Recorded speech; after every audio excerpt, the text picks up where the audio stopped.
Hi hello ಎಲ್ಲರಿಗೂ ಹೊಸ ಕತೆ ನಿಮ್ಮ ಜೊತೆ ಕನ್ನಡತಿ ಮಾಡುವ ನಮಸ್ಕಾರಗಳು. ಯಾರೆಲ್ಲ ಹೊಸ್ದಾಗಿ ನೋಡ್ತಾ ಇದ್ದೀರಾ ದಯವಿಟ್ಟು ಸಬ್ಸ್ಕ್ರೈಬ್ ಮಾಡ್ಕೊಂಡು ನೋಡಿ. ರೈಟಿಂಗಲ್ಲಿ ನೋಡಬೇಕು ಅಂತನ್ನೋರು ಡಿಸ್ಕ್ರಿಪ್ಷನ್ ಕೆಳಗಡೆ ಹೋಗಿ ಸ್ಕ್ರೀನ್ ಸ್ಕ್ರಿಪ್ಟ್ ಅಂತ ಇರುತ್ತೆ, ಅದನ್ನು ಕ್ಲಿಕ್ ಮಾಡಿ. ರೈಟಿಂಗಲ್ಲಿ ಕೂಡ ನಿಮಗೆ ಸಿಗುತ್ತದೆ.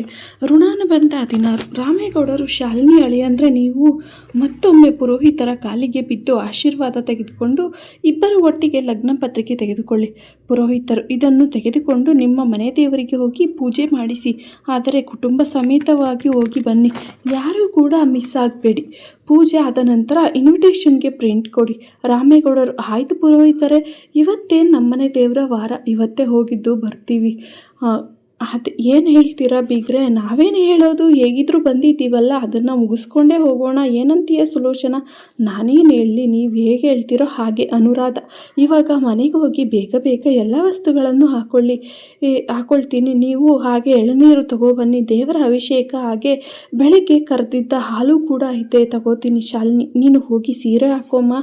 ನನಗೆ ಬೇಡ ಅಮ್ಮ, ತುಂಬ ಶೆಕೆ ಅನಿಸುತ್ತೆ, ಡ್ರೆಸ್ ಕಂಫರ್ಟಬಲ್ ಆಗಿದೆ. ಅನುರಾಧ, ಮೊದಲ ಬಾರಿಗೆ ಮನೆ ದೇವರಿಗೆ ಅಳಿಯಂದಿರ ಜೊತೆ ಹೋಗ್ತಿದ್ದೀಯಾ, ಹಾಕೊಳ್ಳಮ್ಮ.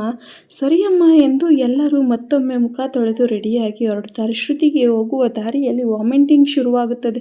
ಅದನ್ನು ನೋಡಿದ ನವನೀತ್ ಕಾರ್ನ ಸೈಡಿಗೆ ಹಾಕಿ ಶ್ರುತಿನ ಇಳಿಸಿ ನೀರು ಕುಡಿಸಿ ಸ್ವಲ್ಪ ಸಮಾಧಾನ ಮಾಡಿ, ಶಾಲಿನಿಯನ್ನು ನೀವು ಹೋಗಿ ಹಿಂದೆ ಕೂತ್ಕೊಳ್ಳಿ, ಶ್ರುತಿಯವರು ಮುಂದೆ ಕೂತ್ಕೊಂಡ್ರೆ ಅವರಿಗೆ ಆರಾಮ್ ಅನಿಸುತ್ತೆ. ಶಾಲಿನಿ ಅತ್ತೆ ಮಾವರ ಎದುರು ಏನು ಮಾತನಾಡದೆ ಮನಸ್ಸಲ್ಲೇ ಇವಳಿಂದ ಬರೀ ಎಲ್ಲೇ ಹೋಗಿ ಹೀಗೆ ಆಗುತ್ತೆ ಅಂತ ಗೊಣಗುತ್ತಾಳೆ. ಶ್ರುತಿ, ಏನೂ ಬೇಡ ಬಾವ, ಅಕ್ಕ ನಿಮ್ಮ ಜೊತೆ ಕೂತ್ರೇನೆ ಚಂದ, ನಾನು ಹಿಂದೆನೇ ಕೂರ್ತೀನಿ. ನಾರಾಯಣಗೌಡ್ರು, ಯಾಕೆ ಮಗಳೇ ನಿನಗೆ ಆಗ್ತಿಲ್ಲ ಅನ್ನೋದಕ್ಕಲ್ವಾ ಮುಂದೆ ಕೂರೋಕೆ ಹೇಳ್ತಿರೋದು, ಮುಂದೆ ಕೂತ್ರೆ ವಾಮಿಟಿಂಗ್ ಬರಲ್ಲ ಮಗಳೇ, ಅದಕ್ಕೋಸ್ಕರ. ಶಾಲಿನಿಗೂ ಕೂಡ ಏನು ಬೇಜಾರಿಲ್ಲ, ನೀನು ಮುಂದೆನೇ ಕೂರಮ್ಮ, ಸರಿ ಎಂದು ಮುಂದೆ ಕೂರುತ್ತಾಳೆ. ನವನೀತ್, ನನ್ನ ಮನದರಿಸಿ ನನ್ನ ಜೊತೆ ಕೂರುತ್ತಾಳಲ್ಲ, ನಾನು ಬರದೇ ಹೋಗಿದ್ರೆ ಇದನ್ನೆಲ್ಲ ಮಿಸ್ ಮಾಡ್ಕೊಳ್ತಿದ್ದೆ. ಇವಳ ಮುಖವನ್ನು ನೋಡುತ್ತಾ ಇದ್ದರೆ ಮುಂದೆ ಇವಳ ಜೊತೆ ಮಕ್ಕಳು ಮೊಮ್ಮಕ್ಕಳು ಅಂತ ಕಳೆಯೋ ದಿನಗಳು ಕಣ್ಮುಂದೆ ಬರುತ್ತವೆ. ಮನದರಿಸಿ ಎಂದರೆ ಹೀಗೆ ಅಲ್ಲವ? ಅವಳ ನಗು ನನ್ನ ಮನಸ್ಸಿಗೆ ಕೋಲ್ಮಿಂಚಿನ ದಾಳಿ ಮಾಡಿ ಕಣ್ಗಳಿಗೆ ಇವಳ ಅಂದವನ್ನು ಸೂಸಿ ಕಿವಿಗೆ ಇಂಪಾದ ಇವಳ ಗುಣಗಾನ ಮಾಡುತ್ತಾ ಪಕ್ಕದಲ್ಲೇ ಮನದರಿಸಿ ಕೂತಿದ್ದರೆ ಸ್ವರ್ಗಕ್ಕೆ ಸಮೀಪದಲ್ಲೇ ಇದ್ದಂತೆ ಎನಿಸುತ್ತದೆ. ಇವಳ ಸಂಸ್ಕಾರಕ್ಕೆ ನಾ ಅಭಿಮಾನಿಯಾದೆ, ಇವಳನ್ನು ಧಾರೆ ಎರೆದು ಕೊಟ್ಟರೆ ಇವಳ ಹೆತ್ತವರನ್ನು ನನ್ನ ಆರಾಧ್ಯ ದೈವ ಎಂದುಕೊಳ್ಳುವೆ, ಮನದರಿಸಿಯನ್ನು ತಲೆಯ ಮೇಲೆ ಹೊತ್ತು ಮೆರೆಸುವೆ ಎಂದು ಮನಸ್ಸಲ್ಲೇ ಅವಳ ಬಗ್ಗೆ ಮನೆ ಕಟ್ಟಿ ಕೊನೆಗೆ ಅಯ್ಯೋ ನನ್ನ ಮನದರಿಸಿ ಮುಖ ನೋಡಿ ನಾನು ಕವಿಯಾದನೆಲ್ಲ.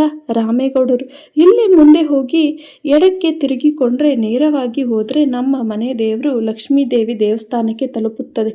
ಆಯಿತು ಮಾವ. ಎಲ್ಲರೂ ದೇವಸ್ಥಾನದ ಹತ್ತಿರ ಬಂದು ಕೈಕಾಲು ತೊಳೆಯುತ್ತಾರೆ. ಆದರೆ ಶಾಲಿನಿ ಕಾರಿಂದ ಇಳಿಯದೆ ಅಲ್ಲೇ ಕೂತಿರುತ್ತಾಳೆ. ಅನುರಾಧ, ಬಾ ಅಮ್ಮ. ಶಾಲಿನಿ, ಯಾಕೋ ಸುಸ್ತಾಗ್ತಿದ್ಯಾ? ನಿಧಾನವಾಗಿ ಬಾ, ನೀನೇ ತಾಂಬೂಲ ತಟ್ಟೆಯನ್ನು ಹಿಡಿದುಕೊಂಡು ದೇವರಿಗೆ ಪೂಜೆ ಮಾಡಿಸ್ಬೇಕು. ಇಲ್ಲ ಅಮ್ಮ, ನಾನು ದೇವಸ್ಥಾನಕ್ಕೆ ಬರೋ ಹಾಗಿಲ್ಲ, ನೀವು ಹೋಗಿ ಬನ್ನಿ. ಅನುರಾಧ ಹತ್ತಿರ ಬಂದು ಏನಾಯಿತು ಎಂದು ಪಿಸುಧ್ವನಿಯಲ್ಲಿ ಕೇಳುವರು. ಶಾಲಿನಿ, ಅಮ್ಮ ನಾನು ರಜೆ ಆಗಿದ್ದೀನಿ ಎಂದು ಪಿಸುಧ್ವನಿಯಲ್ಲೇ ಹೇಳಿ ನೀವು ಹೋಗಿ ಬನ್ನಿ ಅಂತ ಹೇಳ್ತಾರೆ. ಇರು ಶ್ರುತಿ, ಹೇಳಿ ಅದಕ್ಕೆ ಬೇಕಿರೋ ವ್ಯವಸ್ಥೆ ಮಾಡ್ತೀನಿ. ಶ್ರುತಿ, ಬಾ ಇಲ್ಲಿ, ಅಕ್ಕ ರಜೆ ಆಗವಳೆ, ಇಲ್ಲಿ ಹತ್ತಿರದ ಮೆಡಿಕಲ್ ಸ್ಟೋರ್ಗೆ ಹೋಗಿ ಅವಳಿಗೇನು ಬೇಕು ಅದನ್ನು ತಂದು ಕೊಡು. ಅಮ್ಮ, ಇಲ್ಲಿ ಹತ್ತಿರ ಮೆಡಿಕಲ್ ಸ್ಟೋರ್ ಇಲ್ಲಮ್ಮ, ಭಾವನನ್ನು ಕರೆದುಕೊಂಡು ಹೋಗಬೇಕಮ್ಮ. ಸರಿ, ಬೇಗ ಹೋಗಿ ತಂದು ಕೊಡು.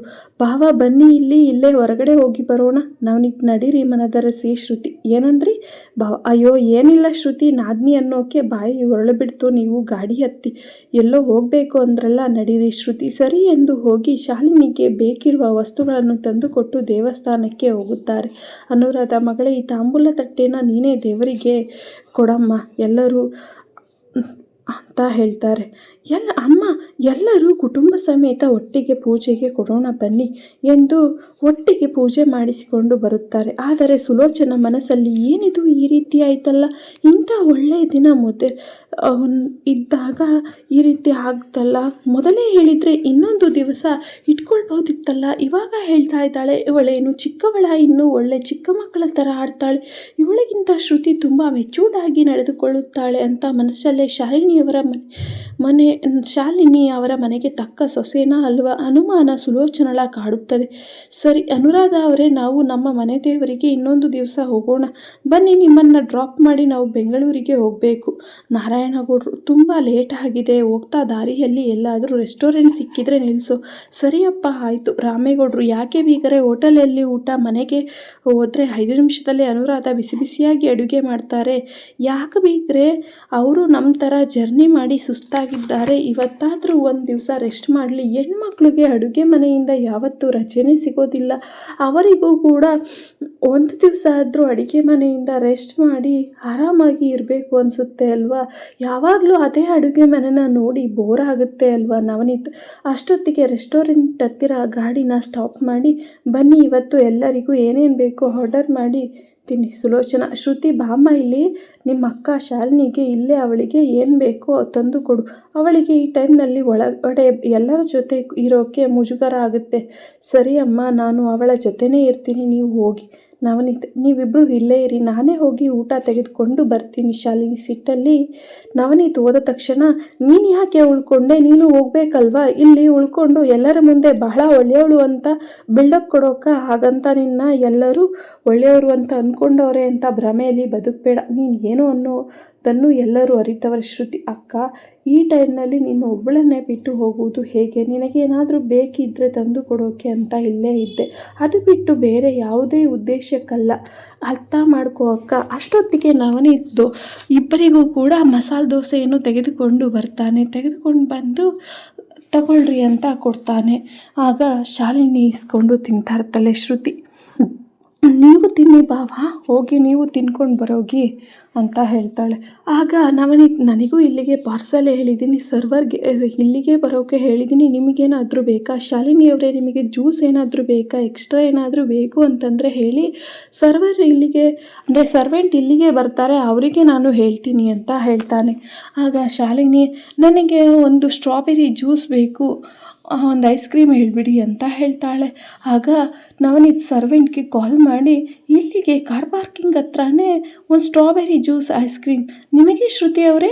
ಶ್ರುತಿ, ನನಗೇನು ಬೇಡಿ, ಶ್ರುತಿಯವರಿಗೂ ಒಂದು ಕೋಲ್ಡ್ ಐಸ್ ಕ್ರೀಮ್ ತಂದುಕೊಡಿ, ಹಾಗೆ ನನಗೂ ಕೂಡ ಒಂದು ಐಸ್ ಕ್ರೀಮ್ ಇರಲಿ ಅಂತ ಹೇಳಿ ಆರ್ಡರ್ ಮಾಡ್ತಾನೆ. ಹಾಗೆ ನನಗೆ ಸ್ವಲ್ಪ ಚಪಾತಿ ಊಟ ತಗೊಬನ್ನಿ ಅಂತ ಹೇಳ್ತಾನೆ. ಆಗ ಸರ್ವೆಂಟ್ ಕೂಡ ಓಕೆ ಸರ್ ಅಂತ ಹೇಳಿ ಅವನು ಹೇಳಿದ ಒಂದು 5 ನಿಮಿಷಕ್ಕೆ ಸರ್ವೆಂಟ್ ಎಲ್ಲವನ್ನು ತೆಗೆದುಕೊಂಡು ಬರ್ತಾನೆ. ಆಗ ಶಾಲಿನಿ ಜ್ಯೂಸ್ ಕುಡಿಯಲು ಕಷ್ಟ ಆಗ್ತಾ ಇರುತ್ತೆ. ಆಗ ಶ್ರುತಿನ ಕರಿತಾಳೆ, ನೀನು ಜ್ಯೂಸ್ ಬಾಟಲ್ನ ಇಟ್ಕೊ, ನಾನು ಕುಡಿತೀನಿ ಅಂತ. ಅದನ್ನ ನೋಡಿದ ನವನೀತ್, ಇವಳಿಗೆ ಎಷ್ಟು ಕೊಪ್ಪು, ಅಕ್ಕ ತಂಗಿಯರಲ್ಲಿ ತುಂಬ ಡಿಫ್ರೆನ್ಸ್ ಇದೆ, ಇವಳ ಅಕ್ಕ ಆದರೂ ಕೂಡ ಶ್ರುತಿಗಿರೋ ಸ್ವಲ್ಪ ನಯ ನಾಜೂಕು ಯಾವುದೂ ಕೂಡ ಶಾಲಿನಿಯಲ್ಲಿ ಇಲ್ವಲ್ಲ. ಶ್ರುತಿ ತುಂಬ ನಾಚಿಕೆ ಸ್ವಭಾವ, ಹಾಗೆ ಅವಳ ಗುಣಗಳು ಹಿರಿಯರಿಗೆ ಬಹಳ ಗೌರವ ಕೊಡು, ಈ ಗುಣಗಳನ್ನು ನೋಡಿದರೆ ನಾನೇ ಫಿದಾ ಆಗ್ತೀನಿ, ಅಕ್ಕಾಗಿ ಇವಳು ಸ್ವಲ್ಪ ಕಲಿಬೇಕಲ್ವಾ ಅಂತ ಯೋಚನೆ ಮಾಡ್ತಾ ಇರ್ತಾಳೆ. ಹಾಗೆ ಎಲ್ಲರೂ ಊಟ ಮಾಡಿಕೊಂಡು ವಾಪಸ್ ಬರ್ತಾರೆ. ಆಗ ಶಾಲಿನಿ, ನಿಂದು ಊಟ ಆಯ್ತಮ್ಮ, ಹೇಗಿದೆಯಾ, ಏನಾದರೂ ಪೇಯ್ನ್ ಇದೆಯಾ ಅಂತ ಸುಲೋಚನಾ ಕೇಳ್ತಾಳೆ. ಇಲ್ಲ ಅಮ್ಮ, ಆ ಥರ ಎಲ್ಲ ಏನಿಲ್ಲ, ನಾನು ಆರಾಮಾಗೇ ಇದ್ದೀನಿ, ನೀವು ಬನ್ನಿ, ಸಾರಿ ಅಮ್ಮ ಅಂತ ಕೇಳ್ತಾಳೆ. ಸುಲೋಚನಾ, ಯಾಕಮ್ಮ ಸಾರಿ ಕೇಳ್ತೀಯ, ಇದೆಲ್ಲ ನೀನು ಮಾಡ್ಕೊಂಡಿರೋದಲ್ಲ, ಅದಾಗೆ ಅದು ದೇವರು ಸೃಷ್ಟಿಸಿರೋದು, ಇದಕ್ಕೆಲ್ಲ ನಾವು ಮುಜುಗರ ಪಡಲ್ಲ. ಬಟ್ ನೀನು ಚಿಕ್ಕವಳಲ್ಲ ಅಲ್ವಾ, ಮೊದಲೇ ಹೇಳಿದರೆ ನಾವು ಬರ್ತಾನೆ ಇರಲಿಲ್ಲ ದೇವಸ್ಥಾನಕ್ಕೆ, ಇನ್ನೊಂದು ದಿವಸ ಒಟ್ಟಿಗೆ ಬರ್ಬೋದಾಗಿತ್ತು. ನೀನು ಮತ್ತು ನವನೀತ್ ಒಟ್ಟಿಗೆ ಮೊದಲನೇ ಸಾರಿ ದೇವಸ್ಥಾನಕ್ಕೆ ಬಂದಿದ್ದು, ಬಟ್ ನೀನು ಪೂಜೆಗೆ ಬರಲಿಲ್ಲ, ಅದು ನನಗೆ ತುಂಬ ಬೇಜಾರಾಗ್ತು. ನೀನು ಯಾವತ್ತೇ ಆದರೂ ಅಷ್ಟೇ ಇರೋದನ್ನು ಇದ್ದ ಹಾಗೆ ಹೇಳಿಬಿಡು, ನಾನು ಯಾವುದನ್ನಾದರೂ ಸಾಲ್ವ್ ಮಾಡ್ತೀನಿ. ಇವತ್ತಿಲ್ಲ ಅಂದರೆ ಇನ್ನೊಂದು 5 ಡೇಸ್ ಬಿಟ್ಟು ಬಂದಿದ್ದರೆ ಮತ್ತೆ ನೀನು ಅವನು ಒಟ್ಟಿಗೆ ಪೂಜೆ ಮಾಡಿಸಿದರೆ ಅದನ್ನು ನೋಡೋಕ್ಕೂ ನಮಗೂ ಕೂಡ ತುಂಬ ಖುಷಿ ಆಗುತ್ತೆ ಅಲ್ವಾ. ಮಗ ಸೊಸೆ ಒಟ್ಟಿಗೆ ಮೊದಲನೇ ಸಾರಿ ದೇವಸ್ಥಾನದಲ್ಲಿ ಇಬ್ಬರ ಕೈಯಲ್ಲೂ ತಾಂಬೂಲ ಕೊಟ್ಟು ಆ ದೇವರ ಆಶೀರ್ವಾದ ನಿಮಗೆ ಸಿಕ್ಕಿದ್ದರೆ ನಮಗೆ ಎಷ್ಟೊಂದು ಖುಷಿ ಆಗುತ್ತೆ ಅಲ್ಲವಾ. ಅದಕ್ಕೋಸ್ಕರ ನಾನು ನಿನಗೆ ಹೇಳಿದ್ದೆ. ನಾನು ಹೇಳಿದ್ದೇನಾದರೂ ಬೇಜಾರು ಅಂತ ತಿಳ್ಕೊಬೇಡ. ಏನಾದರೂ ಇದ್ದರೆ ಡೈರೆಕ್ಟಾಗಿ ನನ್ನ ಥರನೇ ಹೇಳು ಶಾಲಿನಿ. ಇಲ್ಲ ಅಮ್ಮ, ಆ ರೀತಿ ಎಲ್ಲ ಏನಿಲ್ಲ, ಬಟ್ ನನಗೆ ಇನ್ನೂ ಒಂದು 5 ದಿವಸ ಮುಂಚಿತವಾಗಿ ಇತ್ತು, ಆದರೆ ಇವಾಗ ಆಗಿದೆ, ಏನು ಮಾಡಲಿ ಅಮ್ಮ. ಸುಲೋಚನ, ಬೇಜಾರೇನು ಮಾಡ್ಕೋಬೇಡ, ನಡಿ ಇವಾಗ ಮನೆಗೆ ಹೋಗೋಣ, ಆರಾಮಾಗಿ ರೆಸ್ಟ್ ಮಾಡು. ಹಾಗೆ ನಮ್ಮನೆಗೆ ಸೊಸೆ ಆದಮೇಲೆ ಏನೇ ಇದ್ದರೂ ನೀನು ಹಂಚ್ಕೋಬೇಕು, ಯಾವುದನ್ನು ಮನಸ್ಸಲ್ಲಿ ಇಟ್ಕೋಬಾರ್ದು ಅಂತ ಸುಲೋಚನ ಹೇಳ್ತಾಳೆ. ಆಗ ಅನುರಾಧ, ನಿಜವಾಗ್ಲೂ ಇವರು ತಾಯಿ ಅಂತ ಅತ್ತೆ ಆಗಿ ಶಾಲಿನಿಗೆ ಸಿಗ್ತಾ ಇದ್ದಾಳೆ. ಇಷ್ಟೊಂದು ಮುಕ್ತವಾಗಿ ಮಾತಾಡ್ತಾ ಇದ್ದಾರಲ್ಲ. ಅದೇ ನಮ್ಮ ಹಳ್ಳಿ ಕಡೆ ಆಗಿದ್ದರೆ ಇದನ್ನು ಅಪಶಕುನ ಏನೇನೋ ಅಂದ್ಕೊಳ್ತಾ ಇದ್ರು. ಬಟ್ ಸುಲೋಚನ ಅವರು ಎಷ್ಟು ತುಂಬ ಒಳ್ಳೆಯವರಲ್ವ. ಇವರಿಗಿರೋ ಒಳ್ಳೆಯ ಮನಸ್ಸಿಗೆ ಯಾವುದೇ ರೀತಿ ಬೆಲೆ ಕಟ್ಟೋಕ್ಕಾಗಲ್ಲ. ಸೊಸೆನ ಮಗಳ ಥರ ನೋಡ್ಕೋತಾ ಇದ್ದಾರೆ. ಇಂಥ ಬೀಗರೆ ಬೇಕು ಅಂತ ನನ್ನ ಮನಸ್ಸು ಯಾವಾಗಲೂ ಆತುರಿಯುತ್ತಿತ್ತು. ಆತುರಿತಕ್ಕೆ ತಕ್ಕಂತೆ ನನಗೆ ಬೀಗರನ್ನು ಕೊಟ್ಟ ಆ ಲಕ್ಷ್ಮೀ ದೇವಿಗೆ ತುಂಬ ಧನ್ಯವಾದಗಳು. ಇದೇ ರೀತಿ ನನ್ನ ಕಿರಿಯ ಮಗಳಾದ ಶ್ರುತಿಗೂ ಕೂಡ ಇಂಥವರೇ ಸಿಕ್ಬಿಟ್ರೆ ಸಾಕು ದೇವರೇ. ನಿನಗೆ 108 ತೆಂಗಿನಕಾಯಿ ಹಾಗೂ ಹಾಲಿನ ಅಭಿಷೇಕ, ಪಂಚಾಮೃತದ ಅಭಿಷೇಕ, ಹಾಗೆ ನಮ್ಮ ಮನೆಯ ಅಲ್ಲಿ ಹುಟ್ಟುವಂಥ ಒಂದು ಹೆಣ್ಣು ಕರುವನ್ನು ನಿನಗೆ ದಾನವಾಗಿ ನೀಡುತ್ತೇನೆ ತಂದೆ ಎಂದು ಕೇಳಿಕೊಳ್ಳುತ್ತಾರೆ. ಹಾಗೆ ರಾಮೇಗೌಡರು, ಸರಿ ಬೀಗ್ರೆ, ಬೇಗ ಬೇಗ ನಡೀರಿ ಹೋಗೋಣ, ಮನೆಯಲ್ಲಿ ದನಕರುಗಳು ನಮ್ಮನ್ನೇ ಕಾಯುತ್ತಿರುತ್ತವೆ ಅಂತ ಹೇಳ್ತಾರೆ. ಅನುರಾಧ, ಯಾಕ್ರಿ ಅಷ್ಟೊಂದು ಅರ್ಜೆಂಟ್ ಮಾಡ್ತೀರಾ, ಮನೆಯಲ್ಲಿ ಮುನಿಯಪ್ಪ ಇದಾರಲ್ಲ, ಅವರೇ ನೋಡ್ಕೊಳ್ತಾರೆ, ಬನ್ನಿ ನೀವು ಆರಾಮಾಗಿ ಅಂತ ಹೇಳ್ತಾಳೆ. ಹಾಗಲ್ವೇ ಶಾಲಿನಿ, ಅವಳಿಗೆ ಈ ಟೈಮಲ್ಲಿ ಹೊಟ್ಟೆ ನೋವು ಬರುತ್ತೆ, ಅದು ನನಗೂ ಕೂಡ ಗೊತ್ತು. ಬಟ್ ಬೀಗರ ಮುಂದೆ ಹೇಳೋಕ್ಕಾಗದೆ ನಾನು ಈ ರೀತಿ ಹೇಳಿದೆ ಎಂದು ಪಿಸುಧ್ವನಿಯಲ್ಲಿ ಅನುರಾಧ ಹತ್ತಿರ ರಾಮೇಗೌಡರು ಹೇಳುತ್ತಾರೆ. ಆಗ ನಾರಾಯಣಗೌಡರು, ಏನು ಬೀಗ್ರೆ ಹೆಂಡತಿ ಹತ್ರ ತುಂಬ ಪಿಸುಧ್ವನಿಯಲ್ಲಿ ನಮಗೇನೋ ಕೇಳಿಸ್ಬಾರ್ದು ಅಂತ ಹೇಳ್ತಾ ಇದ್ದೀರಾ, ಏನಾದರೂ ಸೀಕ್ರೆಟ್ ಮಾತಾಡ್ತಾ ಇದ್ದೀರಾ ಹೇಗೆ ನಮ್ಮ ತಂಗಿಯಮ್ಮನ ಹತ್ತಿರ? ರಾಮೇಗೌಡರು, ಹಾಗೆಲ್ಲ ಏನಿಲ್ಲ ಬೀಗ್ರೆ, ನಾರ್ಮಲಾಗಿ ಮಾತಾಡಿದೆ ಅಷ್ಟೇ ಪಿಸುಧ್ವನಿಯಲ್ಲಿ ಅಂತ ಏನಿಲ್ಲ, ಬನ್ನಿ ನೀವು ಆರಾಮಾಗಿ ಇದ್ದು ಇವತ್ತು ನಾಳೆ ಹೋಗೋರಂತೆ, ಇವತ್ತು ನಮ್ಮನೇಲೇ ಉಳ್ಕೊಳ್ಳಿ, ತುಂಬ ಲೇಟಾಗಿದೆ. ನವನೀತ್ ಅಳಿಯಂದ್ರು ಕೂಡ ಬೆಳಗ್ಗೆಯಿಂದ ಕಾರ್ ಓಡಿಸಿ ಅವರು ಕೂಡ ಟಯರ್ಡ್ ಆಗಿರ್ತಾರೆ, ಮತ್ತು ಬೆಂಗಳೂರುವರೆಗೆ ಕಾರ್ ಓಡಿಸೋಕ್ಕೆ ತುಂಬ ಸುಸ್ತಾಗುತ್ತಲ್ವ, ಅದನ್ನು ಹೇಳ್ತಾ ಇದ್ದೆ ಅನುರಾಧ ಹತ್ತಿರ. ಇವತ್ತು ಇವ್ರು ಇಲ್ಲೇ ಉಳ್ಕೊಳ್ಳಿ, ಇವ್ರು ಉಳ್ಕೊಳ್ಳೋಕ್ಕೆ ಆರಾಮಾಗಿ ಅಚ್ಚುಕಟ್ಟಾಗಿ ಎಲ್ಲವನ್ನು ವ್ಯವಸ್ಥೆ ಮಾಡು ಅಂತ.